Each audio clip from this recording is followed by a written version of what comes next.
Welcome to another episode of the Dojo Media Show. I'm Raphael and this is Logan, and today's guest is Roman MC, who is in 3 bands.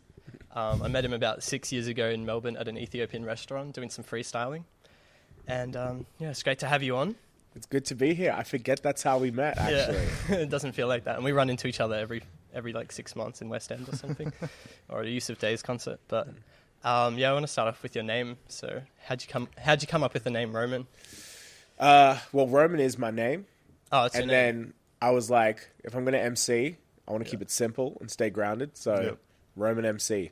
And I thought it was like the most, not genius, but like for me, the most practical, grounded, humble thing to do. Because I didn't want to be called, like Razor Attack or something random. Yeah, was and that then a decision there? well, now it's like, now that I've done music for a while, I didn't expect to be in projects where people would know projects of mine. Yeah. So I'd be like walking along, and if I hear someone be like, Roman, I have no idea if it's like a colleague, a friend, family member, someone from a gig, someone from a workshop. And I'm like, what is going to be the, like the cultural code? Am I like, we dapping? Or is it like hi, Ken. No, good to you see need you. the alter ego, the 2 names. Yeah, it would have helped. It would have helped. Every now and then someone's just like, Bullhorn, and they think I'm Bullhorn, and the band is just like a brass band that I play with. Yeah. That's helpful, because I can just be like, okay. Nice. Yeah, so no. What are the names of the 3 bands that you're in? So, the 3 bands, very official. I like that. Yeah. It's really 2 bands, and then a new project's just kicking off because I go to Melbourne so much nowadays. Yeah. But I have 2 projects. One is a large hip-hop brass band that's existed for a few years now, and it's called Bullhorn. If you're in the Brizzy scene and you've been out and there's been obnoxious brass, it's probably been us. And we just do loud hip-hop, brass, funk, soul kind of stuff. Yeah. And it's like a live show. It's really that. We have some like recordings, but it's really a live show kind of project. Yeah. And then the other one is Life on Earth. So that's like a fully improvised. So I should say, like, I do freestyle rap. If you are watching this or listening and you've never heard of me, my main, like, I guess, curiosity or interest is improvised lyricism and songwriting. So not just freestyle rap for the sake of party tricks or novelty, but actually improvised poetry that seeks to build meaning and connection. As an art. As an art. Its own art form. As its own art form, yeah. And that, when you combine it with live music, that's sort of the vision with Life on Earth. So that's some of the best. See that as a thing that happens in America, more like freestyling. You see it like, I mean, my inspiration from that is just Eminem, like 8 Mile, the movie. And that's like the main thing people know, like, especially when I work with young people. There's a guy on YouTube called Harry Mack. Do you know him? I get a few like Harry Mack. And like, shout outs to Harry. I think we chatted once on Insta back before the full blow up, because there's not many practitioners of live freestyle rap nowadays. Did you rap battles? I have never done rap battles, but I respect Harry because he's a drummer, like a jazz musician by his background. So he has that musical approach and like just a sweet spirit about him. Like, he's a really kind, gentle kind of guy.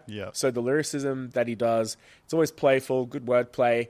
But it still, I think, sits in a certain genre. And I don't know, I don't want to like anger Harry Mack fans saying this. It's not hate. It's just the way I think about the craft of freestyle. He sort of does it as like a novelty trick. It's a party trick to make people's day. Like a super impressive party trick. Oh, super impressive and like hard to do as well. I'm not saying it's easy, but he's in the genre of making someone's day the most that he can in that moment so that they get it the first time and they're like, he's trying to create hype, right? Creating hype, What would you say is the reason you do it? Whoa, I'm going straight in. What's the difference there? What's the difference? I do it because I'm a language nerd. I think language is the coolest thing that we've gotten used to alongside music and lightning and things that are just a part of our day-to-day life. But it's literally just sounds that we agreed on. And the second turned into grab that stick. We invent new ones all the time. Like selfie is a more recent thing, right? Like all these different e-commerce, like a whole industry is a pretty new word, to be honest. Like, so it's and once you have words and you can agree on what someone means, all of a sudden you can collaborate and you, oh God, it sounds so podcasty, doesn't it? But you can, like, it unlocks all this potential within our ability as people. So I love language, but I love its role in the poetic space where it's more abstract, more when it says all the things that music can't or that language can't when it's literal. I like abstractions and philosophical, poetic kind of expression. So that for me, when it's improvised, especially musically improvised, it's just like existential reflection on steroids. I just love it. You must have a mad vocabulary. Sort of, not really. No. Like, people always think I've like read the dictionary as a freestyle rapper or like read all the time. I've just started my reading habit renewal, 90 days. But I just grew up having conversations. My parents were conversationalists. Yeah. And but so it's more about the ideas you have than the vocabulary.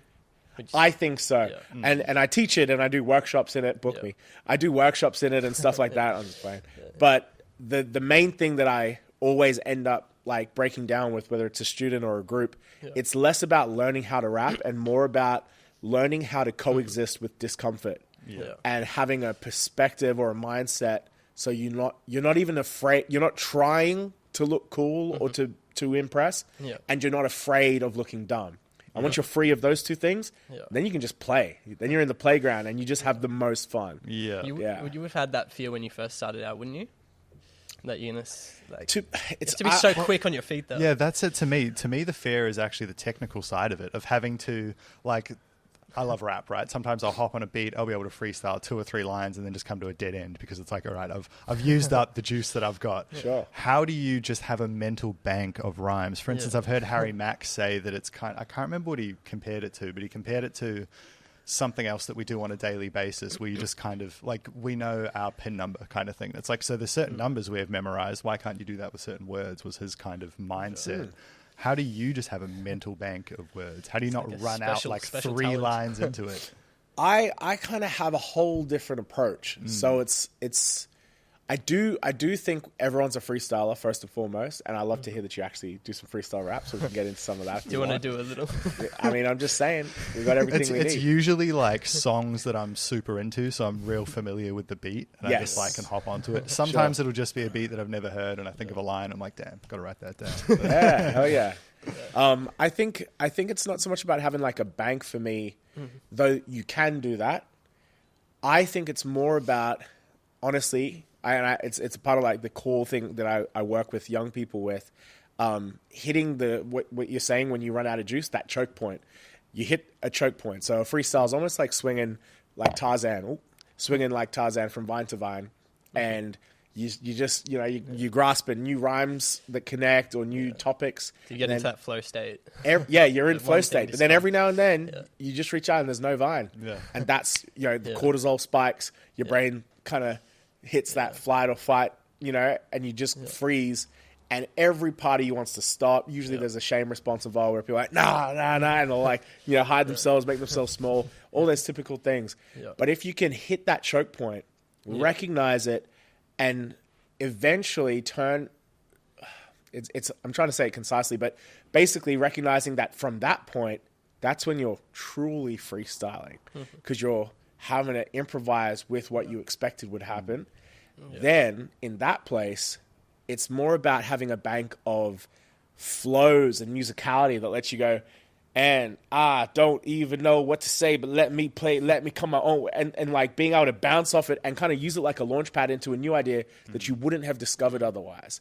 So in time, eventually. Have you been shocked at stuff you've come up with? Well, I always think of the phrase genius is born of necessity. So if you put yourself in that place where there's no vine, you can manifest, is a dumb word to use maybe, but you think of a new vine that you wouldn't have even thought to reach for otherwise. And that is how I built out my whole arsenal of flow styles, pitches, like busting into toasting halfway through a verse, and everyone's like, yo! And then this novelty and excitement can hit people, and it hits you because you're freestyling for yourself at that point too. And I don't know, I just get really excited. So eventually the choke point is like the point of excitement rather than a, what if I hit a choke point? It's like, no, let's I think the other amazing thing is how fast you do it. Because you're like, I couldn't even keep up with it. So you perform. And you can go with like different genres of music, right? I try to. I'm trying to grow always. I'm trying to grow always, trying to grow across time. Are you a bit of a multi-instrumentalist?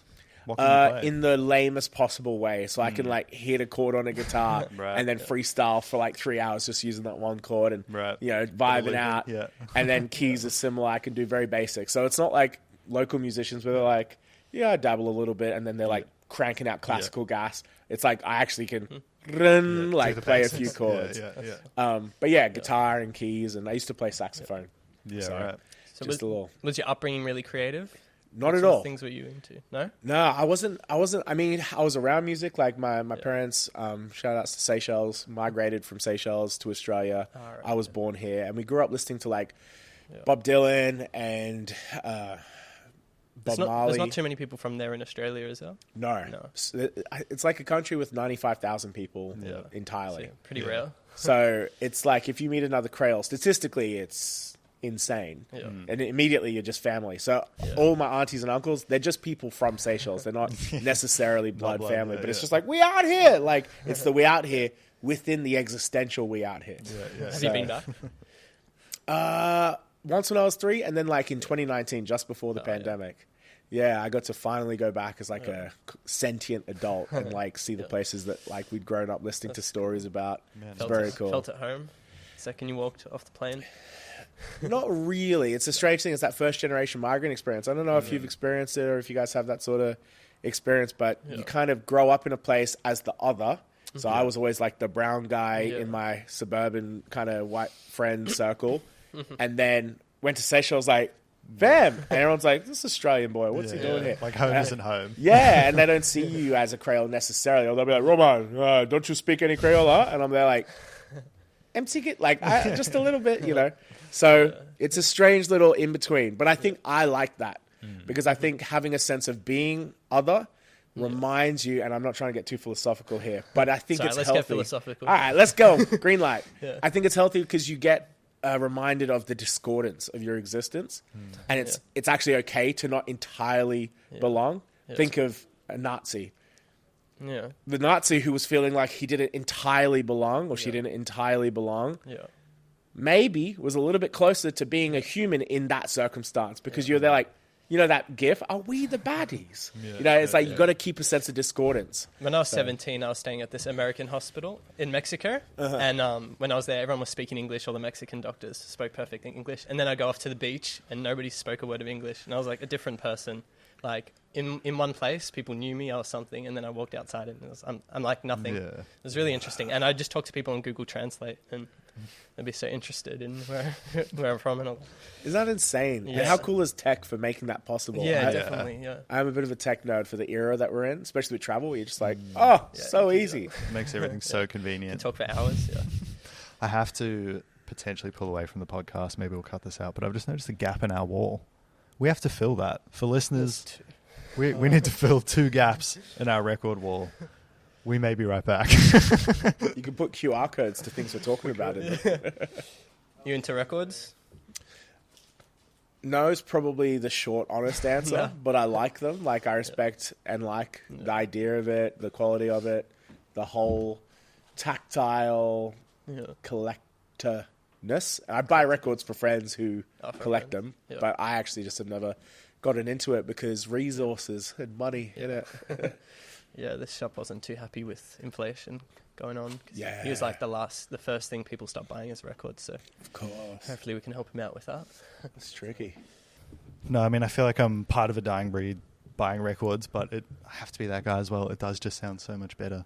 And just the feeling of like, there's a weird sensation of going out of it's so easy to pick up your phone, push play on Spotify or whatever, but when you stand up and you have to get out of your way, pull the record out of the sleeve, it's just so much more visceral. You can't just quickly skip songs. Yeah, it's just this visceral experience where you feel a little bit closer to it, I guess, which is the cheesiest sounding thing, but maybe as a musician you appreciate that. It's not cheesy at all. I think have you ever developed a relationship with any like material music item?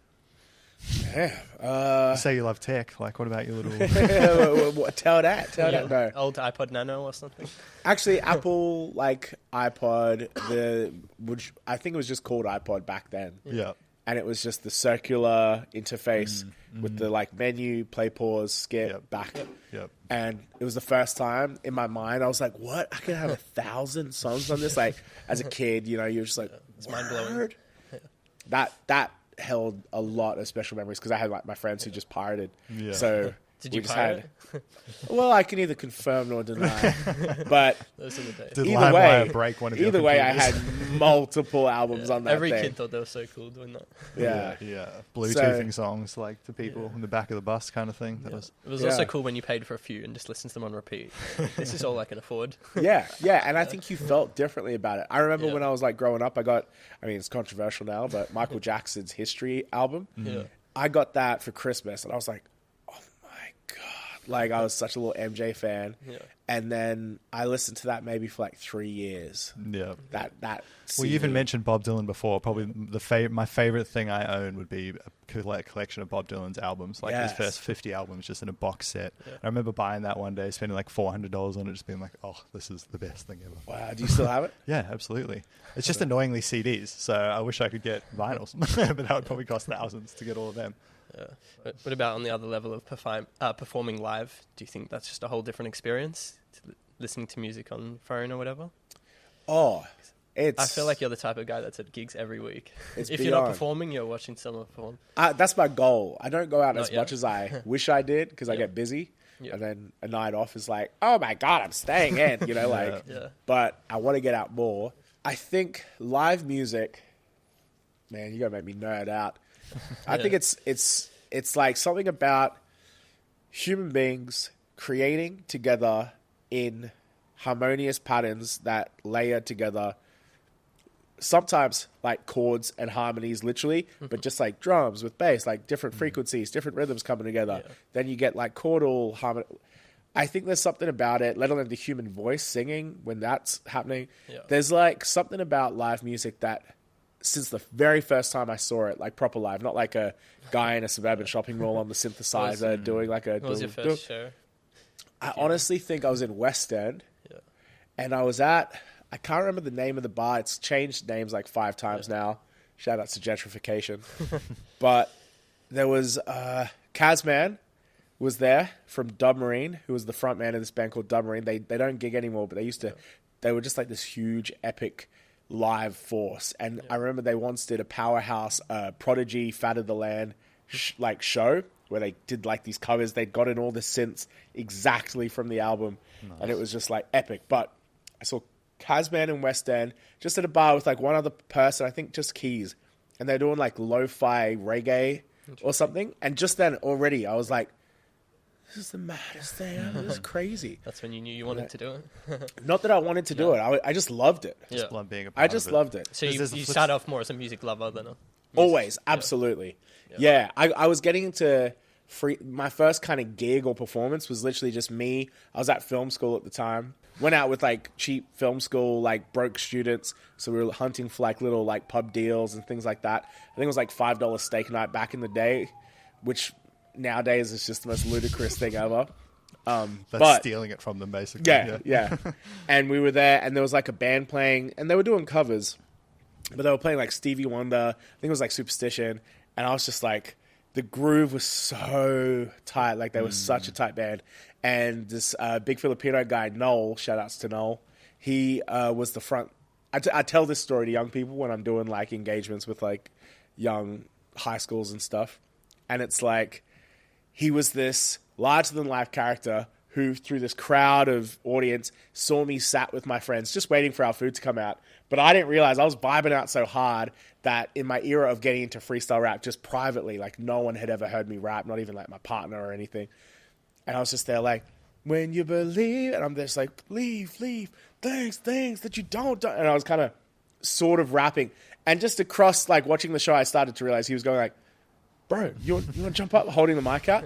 And I was like, what? Because I had no context for live jams or music, so I didn't realize you could just be like, oh, you're in the band now. Like, it just didn't register. Yeah. And anyway, and then my friend was like, get up there, like, as a joke when he registered what was happening, pushed me from behind so it looks like I, like, stepped out of my seat. And I get introduced. He's like, this young brother's going to do some raps for us, ladies and gentlemen. And everyone starts clapping, and I'm there, like, James Brown level, shaking because of nerves. And I walked up, and that was the moment, though. In that moment, so many things were, like, discovered and realized. Well, that was your first performance. That was my first performance. That's crazy. You wouldn't have even done it if that guy didn't, like, invite you on stage, do you think? No chance. Really? Yeah, there was no chance. I was never one of those, like, hey, yo, let me spit. Like, I wasn't, like, trying to get after it. I wasn't trying to perform. you could argue I'm not trying to perform now even. Yeah. I just do it because no one else does the thing that I'm really into, which is that improvised rap with live music. Do you know anyone in Australia that does it?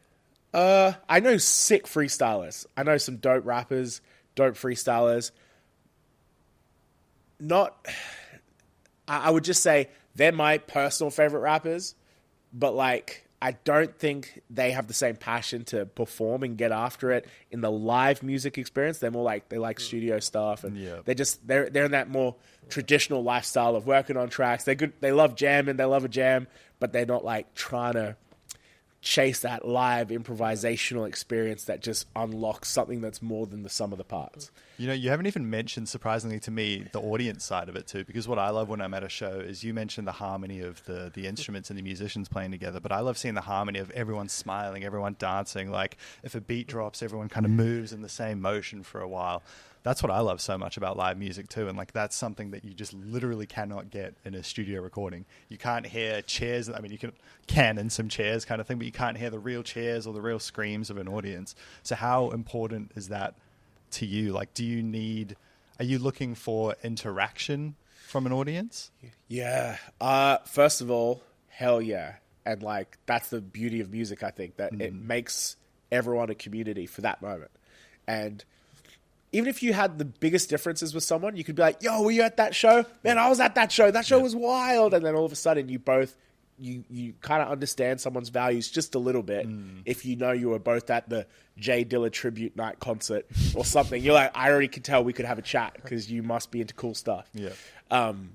But I think for me, in the projects that I do, I've always seen it as like, there's not much of a separation between the band and the audience in terms of the energy that is created. Like, some might be playing the instruments, but others it's a conversation, even if it's non-verbal versus verbal, or it's musical versus physically musical.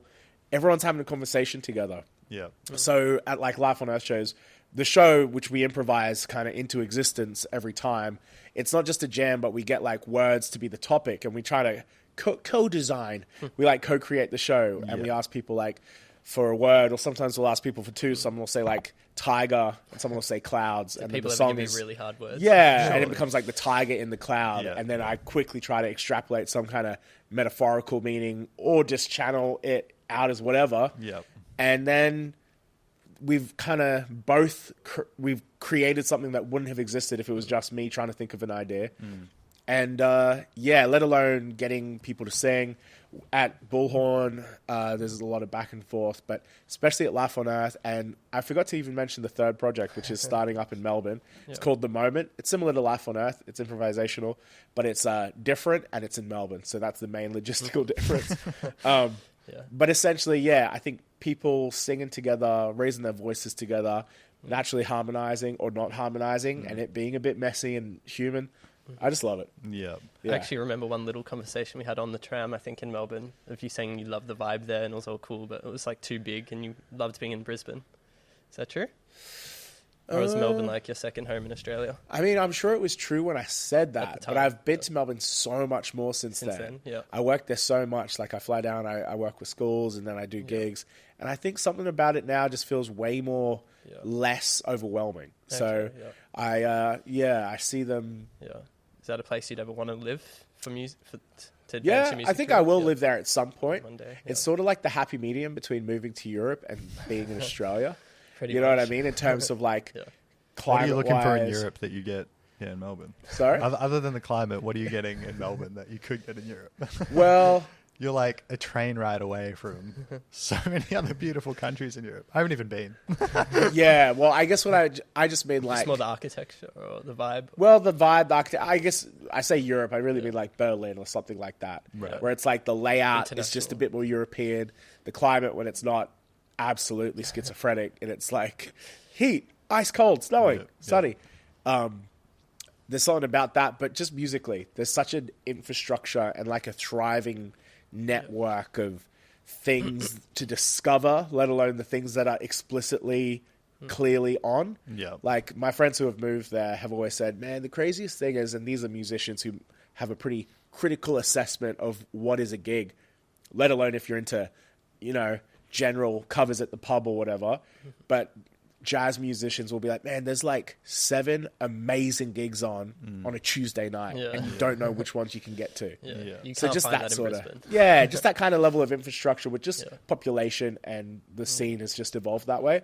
That being said, love Brisbane. Brisbane is like cooking up so much, and over the years I've seen it like cook up more and more and more. So that's what we've been talking about a fair bit in the last few weeks, is like how Brisbane is growing. What exactly have you seen? Oh man, too much to talk about, Logan. No. Honestly, like, there's just... From a creative perspective. Creatively, I mean, there's just so many, there's so many crews and collectives and subcultures that are making cool stuff. So, No One Network is, like, a great example. Yeah. And then also, Accomplice Collective are, like, another improvisational collective, for lack of a better word. And... I don't know, just seeing these things come in and out of existence over the years, it's like, wow, people getting after it, making cool stuff. And then there's all these like bedroom producers. We were hosting, what was it called? Potluck for a few months, and hopefully we'll host it again. That was me and the Shoku team. If you don't know Shoku, check them out. But they would have... we just got producers and beat makers and then musicians and vocalists all coming together to just connect and then show. It's like show and tell a little bit, and just discovering like, what, you just chill in Brisbane, and people would come to that night who aren't gigging, who aren't out at gigs, who don't know everyone, but they're like, I've just been working on this little thing, and then you're like, this is the best sounding music I've ever heard come out of Brisbane, and they're just like an engineer. So That's cool. There's just cool stuff everywhere. It's really dope. So I guess it kind of sounds like you're saying, similar to Melbourne, there's little hidden things going on in Brisbane. For sure. That's cool. That's good to know. Yeah, I think so. Good to and know I think for people that are trying to like at least pump up the Brisbane scene, because it's like, we also like to think this podcast to a certain degree is pumping up the local scene, right? Having people like yourself on, all the people that we've had on. I think we've had one person on that isn't from Brisbane, right? And so yeah, it's good to know that we're gassing up something that does exist. Yeah, and thanks for doing your part, because I think curation and awareness is like half of it. Yeah. Because people So much talent. creatives are going to create, but it's only people seeing things like this, coming across new artists, makes you go like, I didn't even know that. Like so many times at Life on Earth, if someone's new or they just saw like a little reel of Tristan on the trumpet or some improvised thing from me, people will be at the gig like, I had no idea this happened in Brisbane. And that's just like the best feeling when you can go to a gig and just be like, what? Yeah. Like, do you guys know City Piss, the band? No. They are like, so a lot of people might know Sex on Toast out of Melbourne. And it's sort of like a, shout out Stangers. I don't know if it's entirely spoof because they're so good musically. But City Piss is like Brisbane's own comedy band where it's like amazing musicians who chose to use their powers for evil. Yeah. And they just drop like multi-genre bangers, from like pop banger to country pop banger to like 90s Backstreet Boys banger. Nice. And it's all the most ridiculous stuff. The band is called City Piss, so you kind of get that feeling. But it's at such a level that watching the gig, you're like, this is also just one of the best live music gigs I've been to. It's incredible. That's awesome. So, stuff like that. I love the discovery. I just discovered them. I'd heard about them, but I finally went to a show just a few months ago and was like actually blown away. It was so cool. Yeah, well, I can't actually remember if it was last week or the week before, but I used the analogy of Melbourne, and I feel like people think Melbourne's more inherently creative, and I kind of thought, well, not everyone there is creative, right? Not everyone there is doing a creative thing. It just seems like it's more in the zeitgeist, so that's why it's thought of that way. Brisbane can be the exact same way. Like, there's so many times where our last guest moved here for a better creative scene. But there'll be so many times where like I'll be in a corporate setting with my camera, and it'll be like a CEO of some company being like, oh, I've been taking pictures on the side recently. It's like, oh, that's so awesome. Like, I'm just glad that people are actually chasing their creative endeavors as well. Look, I just want to get back on the improvisational thing to a little degree. What other elements of improvisational performance are there outside of people calling out words and that kind of thing? Well, I can only speak within sort of my context, but in the live... So Bullhorn is a brass band that will have arranged charted music, and I'll freestyle off the top, over the top. And what I'm trying to do with that project is, it's definitely hype because there's so many horns. I can't help but be like a bit, you have to match that energy. But Life on Earth is a lot more varied. Same with the moment. And it's very explorative. So you're trying to improvise, not just lyrically, not just something that would sound like a song to someone who didn't know any better, but you're trying to improvise. It's like vulnerability, I think is probably the easiest word to say. You're trying to encourage an opening up, and that happens non-verbally in the music as well, depending on like what comes out. Whether it sounds heavy or it sounds like London jazz or it sounds like soft, as long as there's a certain vulnerability and openness and playfulness and not taking it too seriously, I think that's the kind of other aspect that I try to tap into. Yeah. So it's like, usually I'm not just trying to freestyle to do a good freestyle, but freestyling is the best tool to hook people with novelty and encourage them to open up. Yeah. Do you have some diehard fans that are at each concert? Want to hear something new? No? It's always different. I wouldn't say so. No? I just thought it would be a fun answer. Just meant no. Not at all. No one knows me. No, I actually don't like...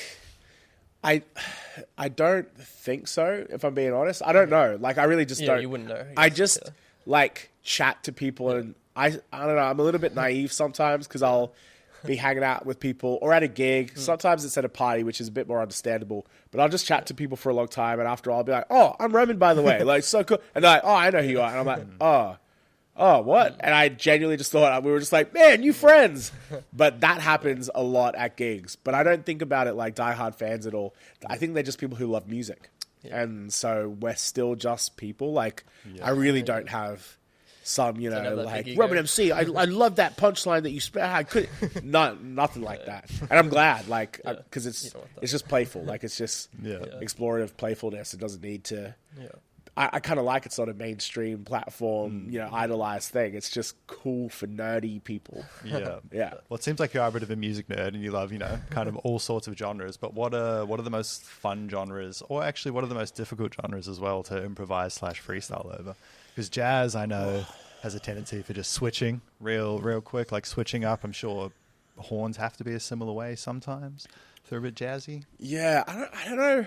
I don't know about genre. At this stage, for me, I kind of have fun with different genres. So I don't know, but I would say odd time signatures. So genres or bands that will hit like something in 7 or 5.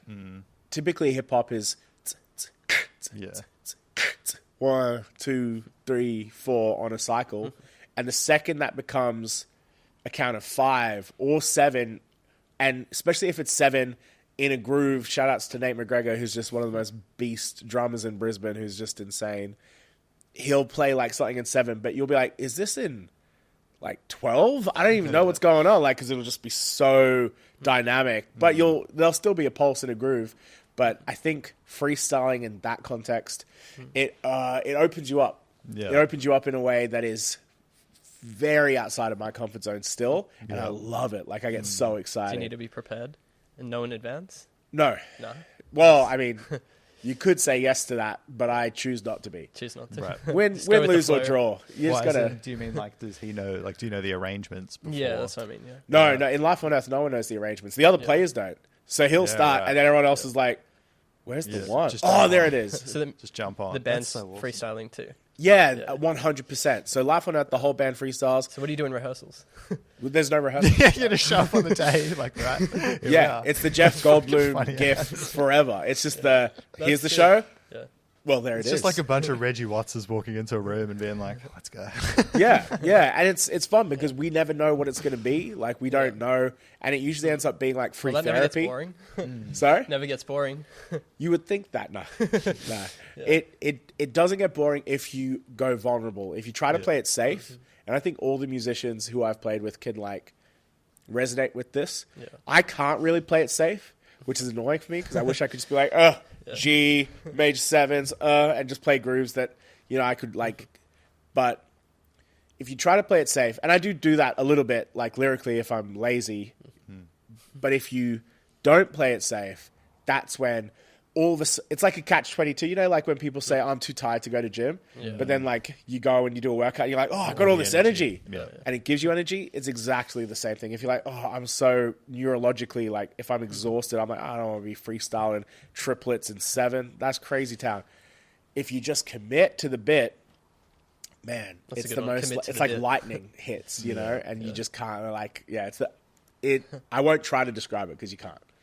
Yeah. As an improvisational performer, do you ever feel any pressure to perform at a certain level, though? Because the reason I ask is there's a comedian that I follow, and he says one of his quirks, I guess, is that he can't perform the same material, or he has trouble performing the same material over and over. And then he's like, so he has a problem selling tickets for a certain price because he's like, I'm going to be trying things, I'm going to be taking big swings, I might miss. Kind of sounds like what you're saying there. Sometimes you have to take a big swing, and like, or not playing it safe is taking a big swing. Yeah. Do you ever feel like, are you trying to balance not taking too big of a swing because you don't want to like feel like you've wasted people's time, or does that make sense? Not really. A little bit. I get pressured that, to be honest, this is just me being real.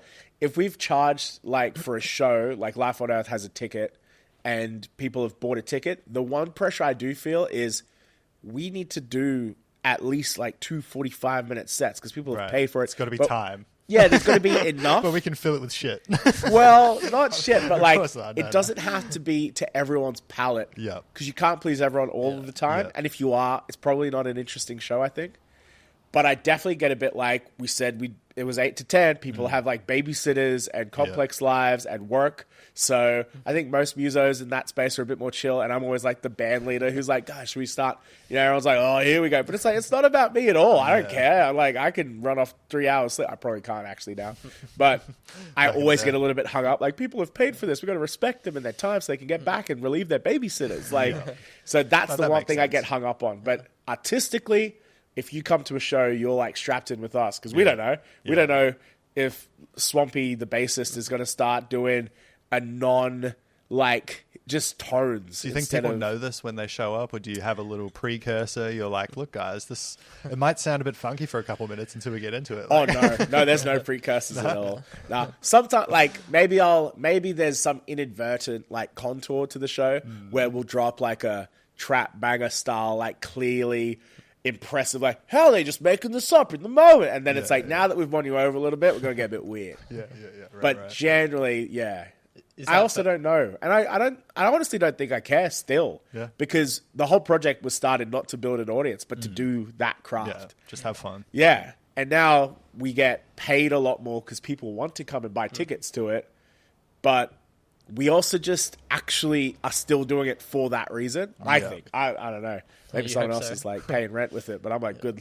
I can't, I have my day jobs and my other hustles because you can't be a freestyle rapper full time in Australia. But look, as you've been speaking, I have also thought like charging people a ticket for a show that quite literally though is a one-time show. So it's like whether it's a 10 out of 10, whether it's a 6 out of 10, it's still like you could only actually experience this tonight being here with us. So there is that element too. Yeah, it's fun. There's like that river quote where it's like, a person never enters the same river twice because it's not the same river and they're not the same person. Yep. Just like that's why they say you can never go back home because home is never the same. What if people film the show though? Is it the same experience? Well, we do. We have a YouTube show. Shout outs to checking it out. No, it's like Dinner at Yaya's is this great series. If you guys know the Dinner at Yaya's crew at all, they do basically. Yeah, my girlfriend has that book actually. Yeah, yeah, and they have like a band perform almost like Tidy Desk style, and then you literally are in Yaya's house. And she'll cook up a huge feast, and then it's like an interview component over a feast afterwards. Yeah. So we've done one of those, and that was the first time we ever did like a recorded set. And I get so nervous about recorded freestyles. I'm like, I go, I go get cancelled. Here we go. But it's actually also just really cool because I never get to process what's happening when it's happening at a gig, and for the first time I could like look back. And listen and be like, yo, that punchline was wild. What? And I might have a reference that only I get as like a film nerd with like a subtle reference or something. But yeah, so.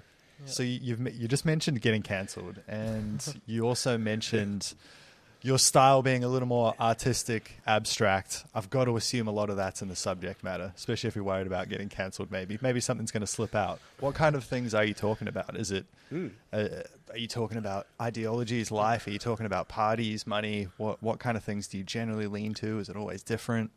Probably the former. When I talk about getting cancelled, I'm generally, I think, relative to the spectrum of topic and subject matter, pretty wholesome. Yeah. But I definitely am not wholesome when it comes to investigating our own role in global suffering. No, when it comes to like being accountable to the full orchestra of events that you are a part of as a human being, I'll talk about all sorts of things in that regard, existentially, just the whole like. Are you ever going to get like confronting? Like, I don't know how to. Do you know Bill Hicks, the comedian? Yeah, Bill Hicks. Do you know how? Like, do you know what I mean? How he would get kind of like a bit in your face with his performance. I think I do. I think I actually don't know. I'm never like so you can't experience it, right? Yeah. Yeah. I'm always kind of, if I'm rapping something with like anger, it's usually at forces, systemic, individual, personal, subconscious. And I think people relate to art powerfully, and they can access that confrontation without me having to be like, you are an issue, because there's no this. It's just we're all living this experience together. And, you know, I don't know. You're going to hear what you hear and feel what you feel from the lines that resonate with you. Totally. Yeah. And I probably, if I'm being precise with the answer, I think I probably rap a bit more abstract than the typical... If someone's used to listening to Drake, where it's like, you called me on the phone the other day, I was lonely, my homie was saying that if only, like, I'm not ever talking that literally. I kind of enjoy metaphor and enjoy that space for interpretation, and like people being like, he's so angry, but they're rapping about rhinos, I don't get it. You know, but it's like, you kind of have to, I like the idea that if you do some work, even in your own interpretation, you get a lot more out of something. I grew up listening to bands like Me Without You, who I just think they're like post-hardcore was the genre. And it was just the most ludicrous, hectic, varying levels of intensity poetry yelled over like post-hardcore rock. And it just shook me to my core when I first discovered them. And I think ever since then I've been like, it doesn't have to mean anything explicitly to everyone. Let everyone have their own meaning. Because they will anyway, even if you're trying to be Have you ever had someone take it the completely wrong way?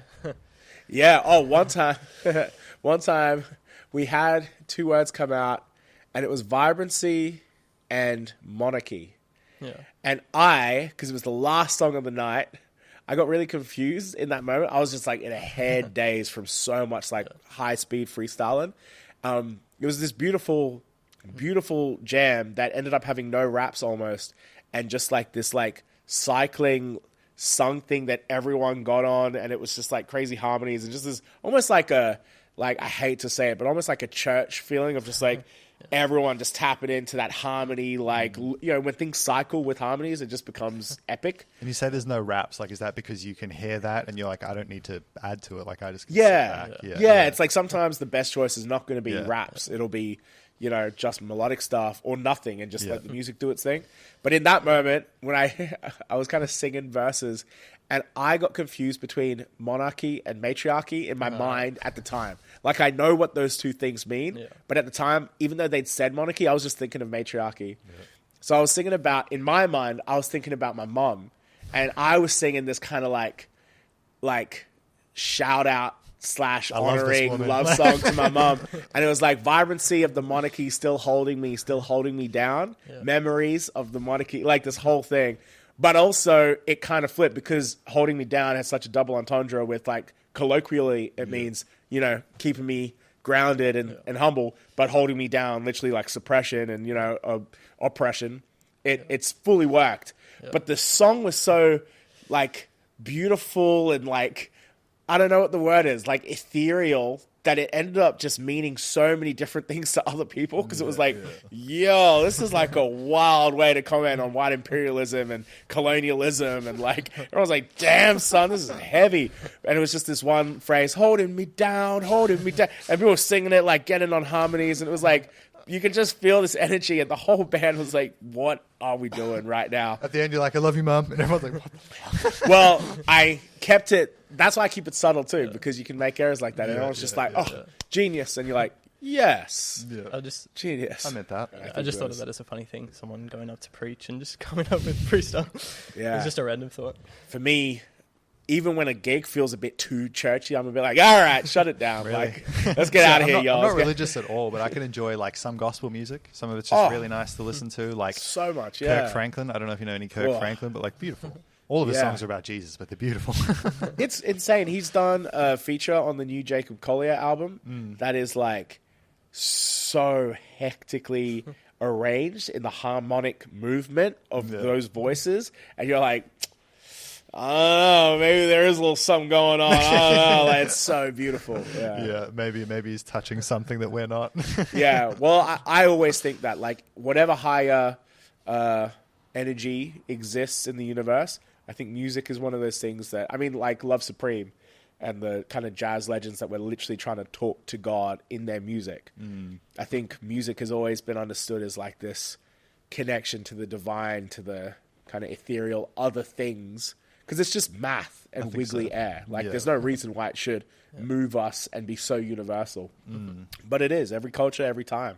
You know, everyone's got music, even if it's just... Yeah. And it's what got a lot of people through dark times as well, from like slave songs to like gallows songs, everything like that. It's something that's been like a shared human experience, which I don't think can be taken for granted, for sure. No, yeah. I used to say like it's the thing that's so good they had to write it into heaven. So even in like, you know, afterlife ideologies, there's always music as part of the afterlife, because as if you want to go to a party if there's no music, like an angel playing a harmonica kind of thing. Yeah, there's always songs and singing. Everyone's like, there'll be jams. We understand that that's a vibe. Well, someone, a guest that we had once, I asked the question, why is music so powerful? And they answered, I really loved it. They said music's a frequency and it has the ability to change your frequency. I was like, wow, that's perfect. Like that's such a good way to describe it. And I described it in a much more crass way of like, it's the only thing that isn't a substance that can change your mood instantly. Wow, yeah. Like coffee, drugs, alcohol, anything like that.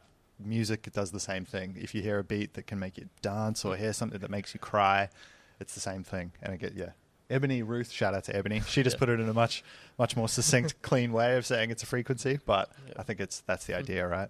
And that's what's beautiful about it. And I don't know, like, oh my God. Have you guys seen the clip on the internet? It's a dog listening to Nothing Compares to You, and the dog is legitimately crying. Oh, maybe the dog has some like weird allergy or something, but it's just like, it's literally got like red crying eyes, and it's like,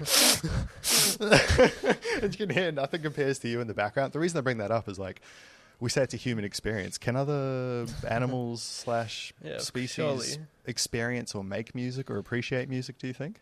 Look, I think by its sheer... You know, there are those videos of, like, cows hearing someone do, like, yodeling of a certain type, and they kind of just all gather, like dolphins. You know, whale song. Dogs howl to, like, some songs, too, like sirens and that sort of thing. Yeah, true. Yeah, so I think it must permeate in ways that we don't know, and in ways that we don't know we don't know. That's powerful. Yeah. Things that we know we don't know. Yeah. Well, it's like I saw it as like a data viz thing once, like a map of knowing. Yeah. And it's like there's the things you know, the things that you know you don't know, the things that you don't know you don't know. And I don't know, there was like other cross sections. I know someone tried to convince me some argument, it was probably like a Sam Harris type thing, that we actually don't know anything for certain. Nothing is certain. And it's like, we can really get that deep, I suppose. But it's like, everything that we know is basically hearsay from other times, other stories. So. What do you think of this idea? You don't even know if the world existed the day before you were born. Like, what if it was all just a story made for your birth? Slightly narcissistic point of view, but definitely is. Absolutely. The simulation theory, that whole thing. Well, that's like the idea that behind me isn't real, but I can see on the camera that it is. So. I think that's why I got into videos, so I can prove all this shit. Prove all this shit wrong. Yeah, I ran into you at the library the other day, and you were doing a mental health course. Is that right? It was mental health first aid. First aid, yeah. Yeah. So do you work in that space? There's a different topic to go on to. I love it. Such a good little like topic shift. Like, yeah. I basically work in spaces where I engage. I think I mentioned it before. I do like workshops with young audiences. So my day job, I've been in the higher education sector for a long time, and I do work in what's called widening participation. So we basically work with young people from low-income backgrounds, rural, remote, Aboriginal, Torres Strait Islander, just diverse young people who likely would be the first in their families to go to university if they did. And it's just encouraging them to understand it and realize that there are supports. It's a journey that you can do, even if you haven't ever had someone tell you that you can do it. And hopefully that leads to, you know, choices that break generational wealth, inequality, and things like that. But outside of that, I use my freestyle rap Roman MC persona to do workshops with young people. Actually, all people at arts festivals and like WOMAD and places like with, I don't know, art, music lovers. But I also work with schools and youth justice. So I do freestyle rap, but it's kind of not really about the freestyle rap. It's sort of like all the life skills and what's happening. I say what's happening under the hood of a freestyle rap because you can't do a freestyle in your comfort zone. So if you accept that and you register that there's a relationship between discomfort and comfort when you do freestyling, then you acknowledge that there's a role you play between discomfort and nerves and fear, the space between that and your response, and choosing how to respond to those things. It's a game changer for life, but it also low-key just builds awesome rappers. So I get to be there like, yo, like hearing these young kids just become incredible rappers. Now, how did this even come about? How do you get into schools teaching freestyle and the whole thing? Doesn't sound like a common job.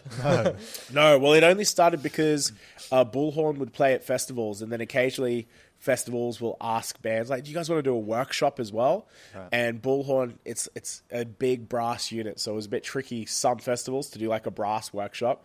But I was like, I think I got asked once, like, would you want to do like a rap workshop? And in my whole life ideology of if it scares me or I think I can't do it, say yes. Not like, I mean, within reason, I'm not going to sign up for like a ballet championship overnight, you know. But I said, yeah, let's do it. And then did it at a festival, yada, yada, yada. A few more festivals. Did it ad hoc. Did it at a couple of like leadership retreats for young leaders. And then eventually I just went, you know what? Enough people, every time I do it, seem to have like life-changing breakthrough moments with their relationship to fear and their belief in themselves and what they're capable of. And it's so low cost for anyone. Like, you don't need equipment. You don't need to buy my program afterwards. You can just take those tools and run with it. And I was like, I'll just give it a website. I'll just give it like a thing so people can book it. Because there's no one else that does it, because there aren't many freestyle rappers / socially like engaged. I don't know what the word is, like workshop facilitators or something. Sounds like something you could even tour different countries with. Yeah, well, I have a little bit. Done that? Yeah, so I was in this circus, this like hip hop circus that like we went around the world doing tours and shows, and I would do like workshops here and there, and just basically teach anyone who cared to listen, because the second people register, like I usually ask people this. Like, when you woke up this morning, did you have to get up extra early than everyone else and write out a script for every conversation that you were going to have today? And in that moment, we're like, no, I didn't. You realize you freestyle all the time. You everyone's already an improviser. Interesting way to look at it. Every conversation. This whole podcast has been improvised. Entirely. Right? So you guys are riffing all the time. All of it. I was just thinking, you know, and freestyle. What am I going to ask him? Well, yeah. I mean, there's some curation. I woke up at 3 a.m. this morning too. Yes. But that's it. Like, it's just improvisation with voice, and then all you do for freestyle rap is sprinkle in the salted pepper of things like rhythm and rhyme scheme and pitch, and then you add meaning and metaphor and values and subtext and all those things. But, you know, you scaffold it so people can go on that journey. I think on the uni thing, it's pretty beautiful and special to see people do that for the first time in their family. Huge. That's a really cool thing. Like, it's much more interesting than someone who's been doing it for generations in their family. Yeah, absolutely. And it just changes the whole horizon career-wise. It lets people, and I mean, like, university in itself is going through, you know, it's a changing era where, like, people could get jobs at Google with a 6-month free course that they could do through Google. Like, there's changes in the whole space that opens up more possibility, and I'm all for that because the more access to career progressing stuff people can do, the better. But I think fundamentally it's just about having people who let you know it's possible, especially if they look like you or have come from your school or been through similar hurdles.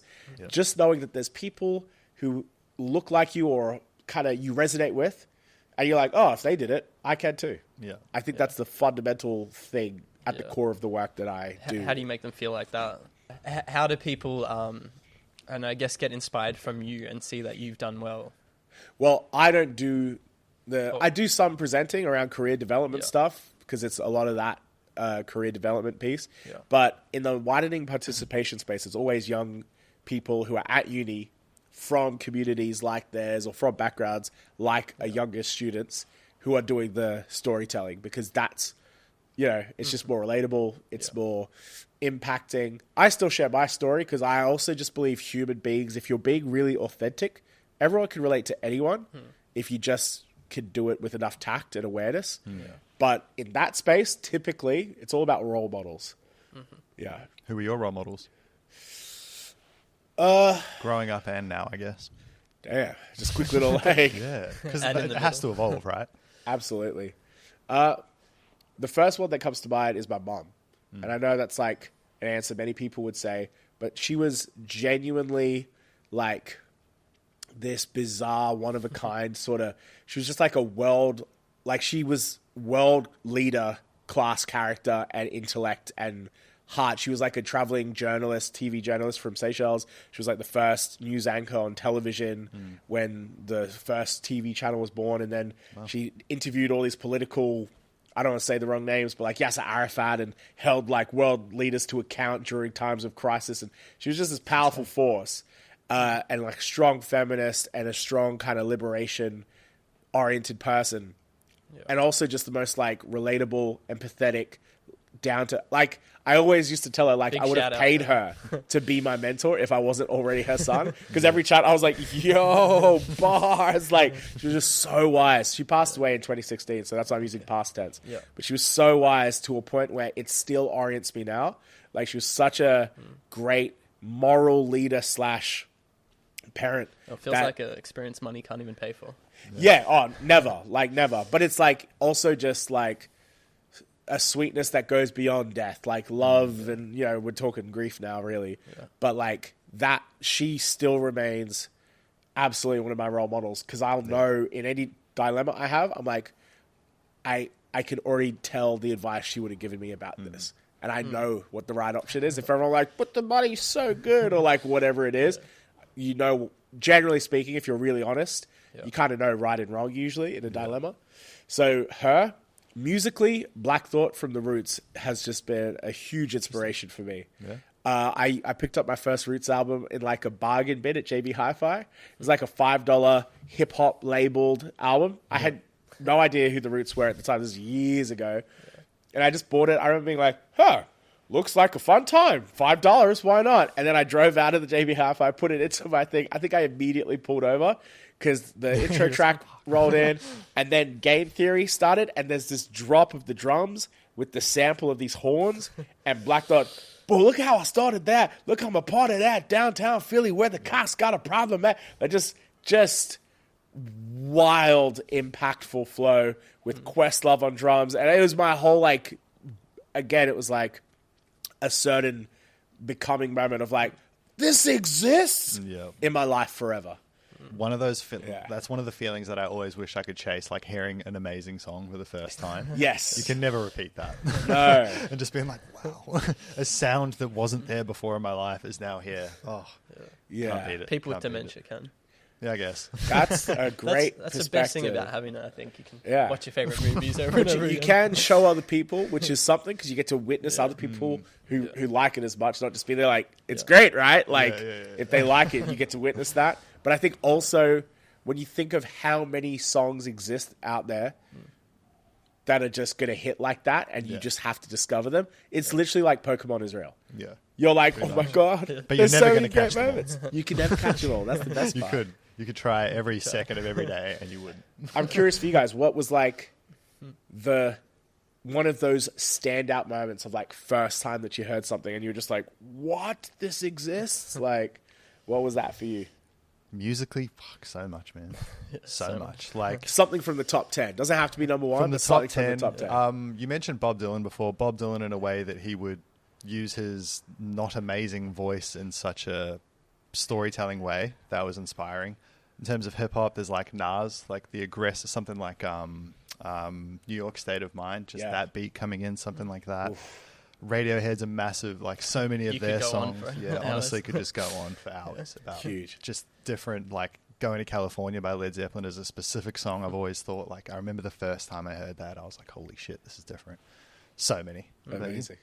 Sort of Moses Sumney. Oof. He wasn't someone I found like years and years ago, but his music's beautiful. Like so many layers to it, so much emotion, so deep.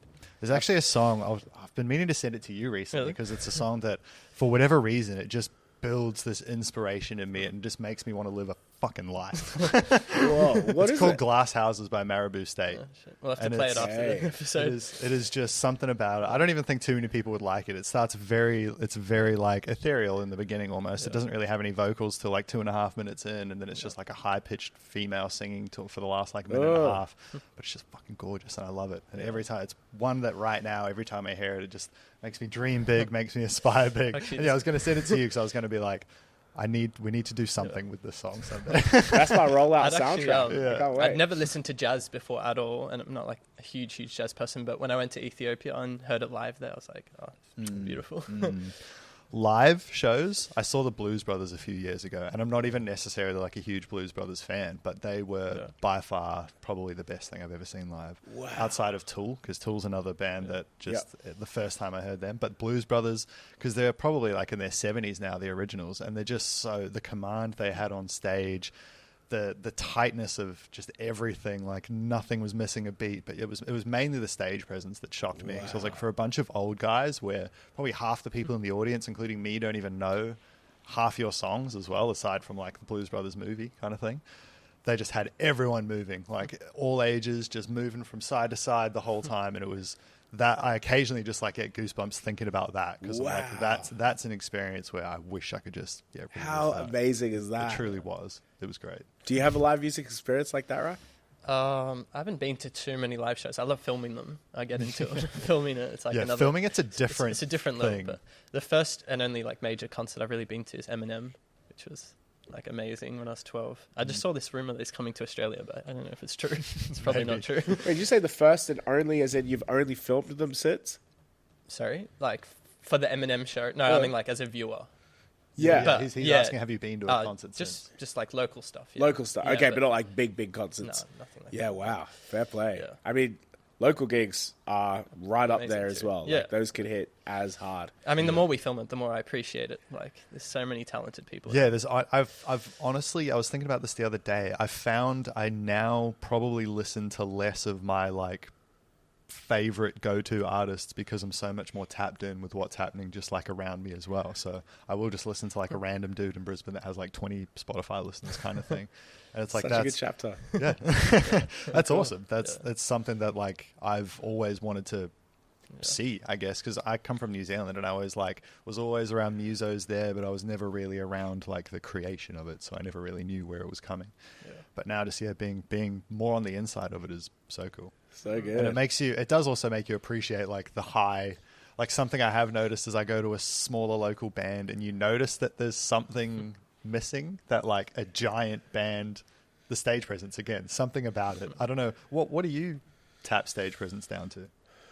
Obviously it's not one thing, but like what's incorporated in it? Stage presence for me, I think it is giving yourself. I'm just riffing on my reflection on this because I haven't really thought about it too much. But I think it's one, being unapologetically yourself and showing up with not even yourself, like how you feel in that exact moment, because you could do a show and feel like trash and be like, oh, I'm so tired to do the show, but like tapping into your joy for music or your gratitude or whatever your values are. I guess being tapped into your values and seeing people who are like tapped into their values.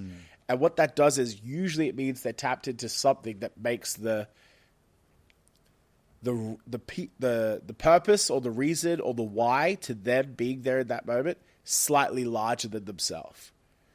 And it's usually for the love of music, for moving people, for bringing people together, for finding that love, supreme high connection frequency of music, whatever it might be. When someone's carrying that, you feel it. It's like Bob Marley. It's like I saw the movie poster for the new like Bob Marley film, and it's like his music changed the genre, his message changed the world, or something like that. But it's that kind of same thing of like the stage presence was just someone inhabiting something larger than just that person. Yeah. I think something about stage presence is that. And essentially just not giving, like not caring. Not being self-conscious. No. You can't be. Well, that's an advice I give to people that we shoot, all creatives in any field for that matter, is it's always better to do too much than not enough. Like go overboard more than holding back. Like an example is if I'm shooting someone in a photo and they look a little bit reserved, you're going to notice it more than if they're just like, and that's going to look like they're having fun kind of thing, you know? And it's like the exact same thing with a stage presence too. If you come out and you're just like, hey guys, so we're going to perform a couple of songs tonight kind of thing. Whereas if you walk out like, yeah, we're performing a few songs, you're going to love it. It's just the energy is so different like those immediately. Kids. Yeah. Definitely. Totally. But it's like that being said, there's also... The Strokes are an example of a band where they kind of just like stand on stage doing their thing the whole time. Like they're not really running around doing anything. From what I know, they just kind of stand in their spot. So it's also, there's a weird element of that too. Like it doesn't necessarily mean being the most boisterous character on stage. Yes. It just means, being the most, I suppose, boisterous version of yourself is what you're saying. Yeah, I think you're absolutely right. So you don't have to be the loudest person, and I say that knowing that often I'm very loud. With Most people are. That's usually the tactic people go for. But I think it's like someone can be locked in or tapped in, and it could be a quiet folk artist who just, the room is silent, but the room is silent for the entire gig. And that is so special too. Yeah. I'm curious how you went from loving music so much to going to film school. Well, it kind of happened in reverse. I love film. I love stories. Oh, so you were more into the film side. Absolutely. Yeah, I wasn't really that musical when I was growing up. And then it's a whole story. But I mentioned I was in church for a bit. That's when I got into music. I kind of became like a Christian for a few years. And I like wanted to spread the gospel with hip hop. Oh, that's and cool. I had this whole like, that's what the kids are listening to, so I'll use it. And then I got really into hip hop, and I fell in love with the medium and music in that way. But then later, when I, for lack of a better word, transitioned into a more agnostic ideology, I didn't have a message anymore. But I'd already fallen in love with the medium, and that's when I started improvising and freestyling because I didn't have anything to write about clearly anymore. I didn't know what my values were, so I had questions instead of answers. And in that place, I think being in a questioning gear really suits improvisation and freestyle. So that's how that started. But that kind of happened while I was studying at film school. Again, I went to film school to spread the message of the Lord, and then make movies about God. Yeah, or like Angel Studios. Yeah, just learning communication tools. If you like the whole, higher goal is that. Do you see yourself making movies ever? Or? Yeah, well, I do freelance with film. More so, I ended up graduating more interested in documentary than when I came in. I was all like, I'm going to be, making feature narratives like everyone. But I actually really love documentary and the creative treatment of actual things and how that can unfold and how you can tell stories about real things. So, I still love film and story. But it was also film school that created that situation I mentioned about going out to see that Stevie Wonder covers band. And in that moment, film school introduced me to arguably the greatest love of my life, which is live music. And I say that as a listener. To become a musician. Yeah, absolutely. And I talk about that with like young people all the time. You just follow the next step. Careers are something that's like projected as well as reflected on. Because you don't know what's coming, good or bad. But there's good coming. There's good surprises coming. Yeah. So that's kind of half the thing. Like, you guys are doing this for all you know. Someone will be like, oh, you want to do this gig? And then all of a sudden someone's like, hey, you should tour with me for a year. And then you're making a documentary, or you're in the wrong place at the wrong time and your cameras are rolling, and then you discover, you know, like, who knows what's coming. Yeah, wrong place at the wrong time was very ominous. Maybe I just want to clarify. Right place at the right time. Let's say that. Yeah, it's cool about Doco, though. I don't think people wanted to make them as much 10 years ago or 15 years ago. No. Becoming more popular. Yeah, I feel like Netflix has done that, because people just throw on like a doco series or something. But it kind of, two things that I wanted to say based on what you just said there is, I've always said to people as well, do something you don't want to do, and that's going to like lead you to what you do want to do faster. You didn't necessarily not want to do film school, but like it took you to the place you wanted to go anyway. And then you also said that it was interesting how you were questioning yourself to find your values, because a quote I always bring up on here is from David Bowie. Surely you know it by now. Is creatives pursue their art hoping to find more about themselves in the process. Yes. And that's, I'm sort of paraphrasing it, but that's the idea. And that's kind of what you were saying there. Like, you were asking yourselves the questions, basically finding yourself through the art, which is amazing. Yeah, it's crazy. And shout out to David Bowie, like, for all time. Such a goat, such a great human and artist. But yeah, I think that's it. Fundamentally, all art boils down to, it's like everyone's just coming back with their own little like report assignment on what life means to them. Or we wouldn't make it if we were just like content with all this, you know? Like, if we just could wake up and be like, yeah, this all makes sense to me, I'm happy with it. I don't think we'd be made, whether it's music, videos, whatever you make. Was the band inspired by David Bowie with Life on Mars, Life on Earth? Oh, I've never actually thought of that connection, but it was just inspired by actual Life on Earth existentially. Yeah. Nice. Yeah, I think the tagline that we've used for a long time is, it's live, it's improvised, it's for a limited time only. Yeah. It's on Earth. It's only on Earth, or can you watch it somewhere else? Yeah, you're doing intergalactic shows anytime, or what? you guys? No. Yeah, I mean, that would be cool. Yeah. What kind of goals do you have with it? So you said you have done sort of overseas performances, or in my musical kind of career, in your journey? I've done stuff overseas. But my career goals, like with Life on Earth, like what's the band, the project, I should say, is just dedicated to the spirit of play. So there's no actual like music industry framework for it. We've played festivals. We've headlined like main stages at festivals and just made up the show. Will you release recorded music, or that's just not on the agenda? Yeah. No, we do have a live album that's like in the works to release. Just because after so many moments of going like, yo, that was wild. I wish that was a song that we recorded.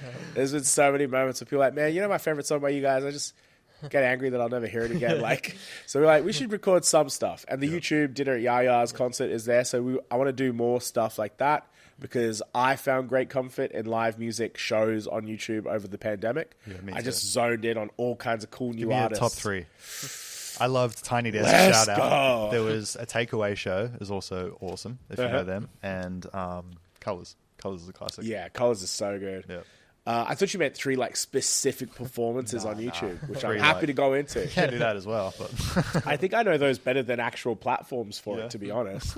So Yusef Days, who I saw you at the concert for. Oh, have you seen his Lift Off live performance? I have, maybe, but I don't know that I have. It's a one shot with Rocco, Tom Misch, all 3 of them playing, and there's like interpretive dancers throughout the whole time, and it's like in a stage and like a light's moving around the whole time. Yeah, very cool. Oh, that's one of my favorite videos of all time. Yeah, so I think I'm keen to do stuff like that with Life on Earth, because I think multimodal interpretation of improvisation is really cool. So I know there's people who like paint to improvise music. I'd like to get that visual, like graph artists or dancers, exactly that kind of vibe.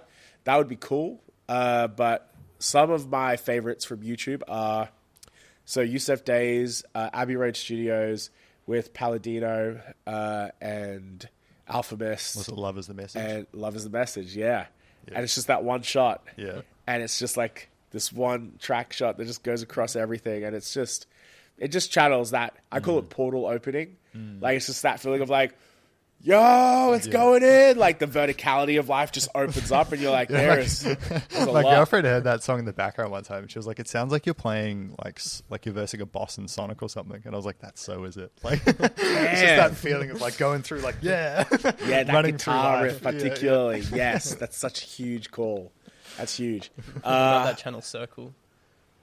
Yeah, Circle's actually, they've got some dope stuff actually. Circle with an E, Yes. Cercle. I've got a sick one with a guy called FKJ. Do you know him? Yeah. Oh, I was just thinking of that. Yeah, FKJ the one is with Circle. like the salt, The whatever that is, floating the floaty platform. thing. Yeah. Oh man.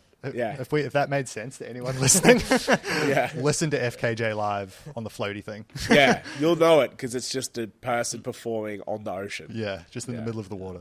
It's Truly incredible. beautiful. So that was your number 2, was it? I would put that in like one of my top ones for sure. Oh, there's just so many. And then like Jacob Collier does a Paste magazine performance and around. Oh, what am I talking about? Sorry. All right.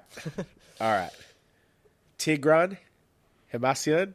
I might not be even saying it right. Damn, can you send but this to me after? Yeah, so just type Tigran Shadow Theatre. It's like, I think, a 1 hour, 40-minute concert. I'm not even going to say anything. Just put it on, and you'll be like, how good could like, it's just, I just wish I was there live and had never, like, seen him perform, his band perform. And it's just like, what is this going to be? And it just cuts into your core human state that you didn't even know was there. Like, it's crazy. It's so good, fam. It's so beautiful. It's epic as well. It's a lot. Like, it is a lot. You have to be ready for it. To sort of end the music listening note, because I don't know how interesting this is for listeners, just us nerding about. But have you heard of an album called Forever at the End of Time by The Caretaker? No. It's meant to be either 3 or 6 hours. I think 6 hours long. A 6 hour long album. And it's this guy who was horrified at experiences. He may or may not have been a nurse in like an old person's home, and he was horrified at the experiences. But either way, someone in his life was affected by dementia, and he wanted to make an album that reflected that journey or showed the journey of dementia.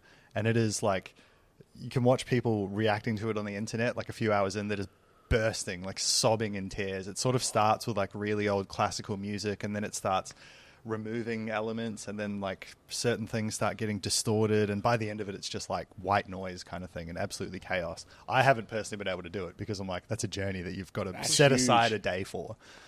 But yeah, do that. Shout out to that. Caretaker, Forever at the End of Time. Pretty sure, or Everywhere at the End of Time, somewhere like something like that. Put these all in the description. Yeah, but man, everyone can just go get wrecked. Apparently it's truly an emotional journey. Yeah, so if you like being struck in the heart, that might be one to set aside a day for. I'm thinking it's like a perfect next international flight kind of listing, because you said 6 hours. Yeah. I love the idea. Just start it at takeoff and then just be in the sitting sky next like, to you is just like, there's what's no going escape. Amazing. Yeah. Do we have any sort of closing thoughts, closing advice, any inspiration you want to share with the audience, with us, with anybody? I just want to say thank you for doing stuff, because I think anyone making creative stuff. Thank you for doing stuff, man. Because you're also doing, we're doing stuff that a lot of people do. I think we do it at a good level, but you're also doing things that not a lot of people are doing as well. Yeah. Point taken. I respect it, but also no one is doing the stuff you're doing as you. Yeah. I agree. And there'll be people who resonate with your stuff I hope not. uniquely. Yeah. You know what I mean? It'll be just the right frequency, just the right vibes, just the right interracial co-host combo, or like whatever you want to call it. It'll be the right stuff for certain people that wouldn't have existed otherwise. And I don't know, to take it to like an existential place, I just think it's really cool that in the big book of everything, there's one more courageous act of let's just make something than there otherwise would have been. 100%. Alongside an unnecessary kindness moment, or an unnecessary like, I love you, Lisa, or like whatever it is. I just think it's the coolest thing that people are still doing stuff and making stuff, because it's the coolest thing. You get out of school, then you realize, trying is cool. It's actually the coolest thing to try and do stuff. I've never gotten anything by not trying or not asking. That's true. Yeah. Yep. And that's what holds a lot of people back. They don't try or they don't ask. Yeah, it's that fear of failure. It's that fear, and it's not even fear of failure. It's fear of perceived failure, like fear of other. If you're riding a bike and you fall off by yourself, you're like, I'm such a silly little bitch. But if other people see you, then all of a sudden you're like, oh my God. I think I don't even know how to ride a bike. But then you realize, like, maybe that person was just like, damn, they just got right back up. I should learn how to ride a bike. Like, you don't actually know what people are thinking. Just look at it like it's an honor for them to, if we reach out to them. It's like, people appreciate it. Yeah. Maybe not an honor. Yeah. So I guess on that note, thank you. It's like you. the genuine sentiment. Like, thank you for putting stuff out there and showcasing cool, creative, mostly Brisbane artists and creatives doing stuff. I think curation is like the future, especially with AI and the hordes of artificial content that is going to flood into the world. Curation is going to become like the new masterful skill. Do you think AI will get better at music than humans? I don't know if you could say better, but it will become technically amazing. But I think there's something about music from humans. I hope so. That hits different. For all we know, we're about to have some, love is the message levels from the AI where we're like, how is it not from a human? But also, like... I think there's something to the human imperfections in a song too. Like the muck-ups you can hear, AI wouldn't have. We all feel like that now. Let's just hope it doesn't change in 10 years. I mean, look, there were people 10, 20 years ago that said digital cameras are never going to be the way to go. Who shoots on film now? Very few people. Well, best picture, respectfully. But I will caveat that with in the acceptance speech for Oppenheimer, where he's like, I encourage everyone to shoot on this new hip gadget called celluloid, blah, blah, blah. I listened to that and I was like, I mean, fair point, but also you give me hundreds of millions of dollars for film stock. Easy to say if you're already on stage for Best Picture. 70 mil film stock. That yeah, Christopher Nolan, sweet. Some 17-year-old who wants to make their first short. No, I was told to shoot on celluloid. I have to save up for 10 years. So I think technology is cool. I think AI is going to democratize a lot of stuff in the same way the internet democratized a lot of stuff. Yeah. But who knows? I kind of look at it like what self-serve checkouts should have done, which has freed up a lot of people's work there to do other more important jobs. Hopefully AI does that. Self-serve checkouts didn't really do it. Maybe that's operator error. We'll see how AI goes. Yeah. Art is always going to be dope. And I think AI is sort of like a roundabout extension of humanity. Yeah. And it's still cool. That's it. Yeah. Okay, one last thing. The movie Ex Machina, have you seen that? Yeah. That he kind of says that like it just seems like AI is the next natural progression kind of thing. Yeah. It is our next natural progression. We think of it as this other thing, but we may be symbiotes one day. All get chipped and are controlled by the government. Yep. Maybe it's more beautiful to be moved by music than to be able to create it. And if AI can be moved by music, maybe that's like, well, all right. Once it can feel. Yeah. Until you can feel, we're better than you robots. You guys could top 10 with an AI. That'd be pretty cool. Yeah, we should get an AI on the podcast. You actually should, and you can within a year certified. There's a guy, I think his name's Will Sasso in America. He does an AI podcast. I don't know exactly what it is. I think it's like he gets the questions for it. Look into it. I don't want to get into it. Anyway, thank you, Marty. Thank you, Catalog Music in Fortitude Valley. Come check it out. And Ben, Wax Lyrical. And Ben at Wax Lyrical. And Rocky the dog at Catalog. And thank you, Roman. Yeah, thank you both. Appreciate it. Thank you so much for listening. Bye-bye. Nice little radio tone.